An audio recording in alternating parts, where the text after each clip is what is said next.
Do diskutojmë tani edhe për skemën e pensioneve, reformën e pensioneve që është duke u diskutuar, marrë shkas nga depozitimi rreth 167 milion eurove, të cilat rezultuan tepritës në buxhetin e vitit 2025 dhe tashmë do të shkojnë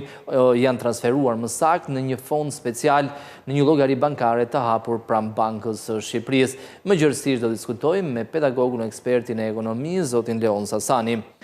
Zoti Sasani, përshëndetje, mirë se erdhët. Përshëndetje Lidion, kënaqësi. Atëherë për ta lidhur pak edhe ne folëm erën e kaluar në lidhje me rëndësinë e këtyre fondeve, por për ta lidhur edhe me reformën e pensioneve. Ngritja e një fondi të tillë, mendoni se realisht e ndihmon reformën e pensioneve apo është diçka tjetër që më tepër do të përdoret në formën e bonuseve? Po patjetër që është një sinjal i mirë që tashmë akti i fundit normativ u materializua dhe ky fond u kalua, le të themi, në një depozit speciale për pensionet, e cila e përkthyer, le të themi, kjo vlerë 167 milion eurove e shpërndar në 721.000 pensionistë, i takon rreth 200 euro çdo pensionisti për një muaj nëse do shpërndaj. Patjetër që mund përdoret në rastet e shpërblimeve të fundvitit apo shpërblimeve të pranverës, të cilat shpeshherë janë dhënë për pensionistët. Por atë çfarë thonë ekspertët, të cilët i përkasin ekspertëve ndërkombëtar, thonë që kjo është një skemë jo e qëndrueshme dhe jo stabël nëse ne do mbështetemi apo do mbështesim skemën e pensioneve vetëm në këtë lloj linje dhe nuk e mbështesim në linja të tjera të cilat e diversifikojnë atë dhe e bëjnë më të qëndrueshme në afatgjatë. Mund të ketë vite për shembull që nuk ka tepritës në buxhet, sepse edhe teprica nuk është se ka ardhur për shkak të performancës shumë të mirë, por ka ardhur kryesisht në pjesën më të madhe si mos realizimi i investimeve, kështu që përbën realisht rrezik. Patjetër, sepse nuk mund të mbajmë, le të themi, shpresat për të gjithë pensionistët në një skemë e cila na ka funksionuar e suksesshme si pasojë e asaj çfarë ju sapo thatë më sipër, pra si pasojë e mos realizimit të buxhetit të një viti të qeverisë shqiptare, por duhet të mbështetet kryesisht në të ardhurat të cilat janë të qëndrueshme dhe janë të vetëmjaftueshme për skemën e pensioneve. Në kushte të tilla, patjetër që është një gjetje ideale për shkak të kushteve në cilat apo pozitat në cilat ndodhen pensionistët dhe sado e vogël të jetë rritja për ta është rritje e qëndrueshme sepse ndihmon në fund të ditës të përballojnë kostot e jetesës dhe shpenzimet e larta, shtuar kjo edhe me rritjen e inflacionit të përgjithshëm që po vjen si pasojë e përplasjes mes Izraelit shëbas në njërin krah dhe Iranit në krahun tjetër. Kështu që besoj që është një gjetje e dur momentale, por në afatgjatë patjetër që qeveria shqiptare duhet të mendojë një strategji të mirë strukturuar se si do rrisë pensionet në mënyrë të qëndrueshme. Ndërkohë, reforma e pensioneve Leon vijon të vonohet, dokumenti ende nuk është publikuar dhe duhet ishte publikuar që në fillim të 2025-s. Jemi në muajin e tretë të 2026-s dhe ende nuk kemi detaje apo dokument s'bëhet fjalë për detaje se si do të realizohet kjo reformë. Çfarë duhet të ketë parasysh në mendimin tuaj? Po unë besoj, Lidion, që patjetër qeveria shqiptare i ka pak a shumë të gjithë indikatorët, qoftë makroekonomik, qoftë mikroekonomik, se si performon ekonomia jonë dhe kryesisht ekonomia dhe tregu i punës. Për sa i përket vëmendjes që qeveria shqiptare ka treguar ndaj tregut të punës në dekadën e fundit, nuk ka qenë e mjaftueshme, jo vetëm për të formalizuar pjesë të mira të sektorëve të cilët janë jo vetëm strategjik, por dhe punësojnë një pjesë të konsiderueshme të qytetarëve shqiptarë dhe lënia, le të themi, jashtë rrezës së mendimit dhe veprimit të qeverisë shqiptare për të formalizuar këtë sektor, për të detyruar ose për të ndërgjegjësuar bizneset që të deklarojnë pagat e plota të punonjësve të tyre, për të bërë derdhjet e sigurimeve ashtu siç e ngarkon ligji, patjetër që skema do jetë në vështirësi dhe nëse qeveria shqiptare nuk bën hapin e parë të ndërgjegjësimit dhe të operimit normal të tregut të punës, çfarëdo lloj reforme strukturore të bëjmë mandej do jetë le të themi e pamjaftueshme dhe paralizueshme në aspektin ekonomik. Dhe në aspektin ekonomik, Leon, gjithmonë nuk është se kemi dokumentin zyrtar, por flitet që mund të rritet mosha e daljes në pension, por mund të ulen vitet e kërkuara të punës për dalë në pension. Mendoni se mund të jenë hapa që mbase çështjen ose problemin nuk e zgjidhin, por mund të ofrojnë më tepër qëndrueshmëri? Po në aspektin ekonomik, patjetër ne mund të bëjmë lojra shifrash apo kalkulime matematikore shumë të ftohta për të çuar ujë le themi te buxheti i qeverisë dhe që qeveria të ketë më shumë të ardhura në dispozicion apo një buxhet të akumuluar për gjatë viteve për shkak të lëvizjeve që bëjmë me moshën e daljes në pension apo dhe viteve të cilat duhet për të dalë në pension një pensionist. Por mos harrojmë, një pensionist i cili nuk ka vitet e plota të daljes në pension, patjetër që do marrë një pension më të ulët. Dhe risku rritet sa më shumë që ne e shtym moshën e një pensionisti, aq më shumë rritet risku që ky pensionist mund të mos ta përfitoj kur pensionin e vet. Kështu që qeveria shqiptare duhet të jetë shumë e drejtë, shumë ferm me pensionistët për sa i përket kohës së daljes së tyre në pension, por edhe kushtet se si duhet i përmbushin për të marrë një pension të plotë dhe një pension dinjitoz. Thuhet shpeshherë që kjo skemë nuk është vetëm në vendin tonë, është në të gjitha vendet, është e padrejtë, por gjithsesi kjo është skema shtetërore e pensioneve dhe në mënyrë që njerëzit të përfitojnë nga ajo që kontribuojnë. Mendoni se zgjidhja është fondi, ne aktualisht e kemi fondin privat pensioneve, është vullnetar, por nuk është se ka shumë interes nga ana e qytetarëve shqiptar. Në këtë pikë duhet të fokusojmë më tepër te kultura në lidhje me përfitimet që individët mund të kenë dhe është domosdoshme aktivizimi i kolonës së dytë, pension privat por i detyrueshëm përderisa me kulturën financiare po dështojmë sa duket. Po unë besoj që të gjithë qytetarët që na dëgjojnë Lidion që zhvillojmë këtë bisedë së bashku thonë që ku do i gjejmë parat për të paguar le themi këtë fondin apo për të paguar le themi këtë pensionin privat i cili do bëhet i detyrueshëm. Një pension privat i detyrueshëm ekstra nga detyrimet të cilat një punonjës qytetar shqiptar ka ndaj punës aktuale, patjetër që do ishte një barë e shtuar për të në fund të ditës, qoftë si individ, qoftë si familje apo kryefamiljar. Kështu që besoj që qeveria shqiptare në radhë të parë duhet jo vetëm të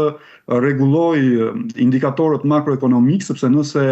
ekonomia performon mirë në nivel të përgjithshëm, patjetër që niveli i punësimit do rritet dhe ajo që ne diskutojmë shpeshherë së bashku, koeficienti kontribues përfitues mund të rritet koeficienti atyre që kontribuojnë dhe patjetër që koeficienti atyre që përfitojnë të jetë 1 dhe ata që kontribuojnë të jetë 2 po pse jo dhe 3. Kështu që në terma afatgjatë qeveria shqiptare duhet kujdeset që jo vetëm të rrisë normat larta natalitetit të lindshmërisë në vendin tonë, jo vetëm të rrisë le themi tregun e formalizuar të tregut punës në vendin tonë, por po ashtu të ketë politika nxitse për të krijuar sipërmarrje të reja. Dhe nëse ne bëjmë këto 3 ndërhyrjesh, patjetër që do kemi një rritje dhe një hovë ekonomik më të madh që pastaj do shërbejë edhe për të mbushur boshllëqet e skemës pensioneve. Ndërkohë, Leon, mendoni se realisht duhet që të përfitohet më shumë nga këto para që grumbullohen në një fond caktuar, sepse realisht është shumë interesant mënyra se si funksionon trasti apo trusti në Kosovë. Individët, ata që janë punësuar, një 5 apo 6%, nuk jam i sigurt, çdo muaj e çojnë tek ky fond. Është me detyrim, çohet tek trusti dhe trusti i investon kapitalet që ka në asetet ndërkombëtare. Kryesisht alternohet, është pra shmanget në një farë mënyrë rreziku, sepse realisht janë parat e qytetarëve të një shteti. Por ka pasur sukses dhe aktualisht ky investim i akumuluar bashkë me interesat, me fitimet, ka shkuar deri në rreth 4 miliardë euro. Duhet bëjmë edhe ne të njëjtën gjë për ato para që grumbullohen, mos të flenë aty, sikurse është edhe 167 milionëshi, por të investohen dhe të gjenerojnë fitim. Absolutisht, kjo është gjetje e dur që shteti i Kosovës e ka bërë, po dhe shtetet të tjera të cilat Kosova le themi e ka huazuar si praktikë të mirë. Besoj që qeveria shqiptare i ka të gjitha mundësitë që të bëjë këtë gjë, jo vetëm që ka eksperiencën e dur, jo vetëm që ka ekspert shumë të mirë, por edhe konsulencë ndërkombëtare që nga ekspertët e Bankës Botërore dhe FMN-s që janë në Shqipëri, po po ashtu ka dhe kapacitetet të institucioneve të saj për ta bërë të mundur. Besoj që është vullnet sa politik, po edhe sa menaxherial se si mund të kanalizohen këto lloj fondesh të cilat mbyllen në Bankën e Shqipërisë, por mbyllja e tyre duhet le themi të rritet me kalimin e kohës dhe jo të zhvlerësohet nga inflacioni. Nëse shohim sot raportin e lekut me euron, po dhe euros në përgjithësi, euro ka patur një rënje me 1 deri në 2% krahasuar me dollarin, i cili ditët e fundit ka patur një rritje. Pra nëse ne e lëm një sasi apo një vlerë të konsiderueshme financiare në bank dhe ajo nuk normohet me një normë interesi që rritet me kalimin e kohës, patjetër që ajo vlerë leku zhvlerësohet. Dhe ideali do ishte ajo që sapo ju e theksuat, që është modeli i Kosovës, dhe patjetër që mund të kyçet le themi në fonde investimi që janë të sigurta dhe premiumi i rrezikut të shumë i ulët. Ndërkohë, Leonc, ne sot kemi përgatitur një kronikë me një analizë e shifrave dhe rezulton se gjithmonë më shumë pensionistët po zhvendosen nga fshati drejt qytetit. Kjo ka ndikim në reformën e pensioneve apo pak rëndësi ka se ku një individ, ku një pensionist banon, edhe në qoftë se jeton në qytet, ai sërish pensionin e ka fshati sepse vitet më të mëdha të punës i ka pikërisht në fshat. Patjetër, kjo nuk është se përbën ndonjë problem në aspektin strukturor të qoftë reformës apo qoftë skemës pensioneve. Mund të ketë probleme strukturore të ekonomisë sepse kemi një përqendrim, le të themi, të popullsisë në zonat urbane dhe kemi një lënje, le të themi, tjetër që edhe pensionistët, pavarësisht se ata nuk janë në gjendje fizike siç kanë qenë në vitet e tyre aktive të punës, patjetër që merreshin me aktivitet bujqësor dhe elektorale dhe mund të ndihmonin disi, le të themi, tregun lokal apo tregun atyre qyteteve të vogla duke furnizuar me produkte lokale, dhe mungesa e këtyre produkteve lokale që vjen si pasojë një pune të pensionistëve që të cilët kanë shëndet mirë, i mungon ekonomisë lokale, po i mungon pastaj edhe ekonomisë në nivel kombëtar. Dhe me qenë se jemi tek zhvendosjet, zhvillimet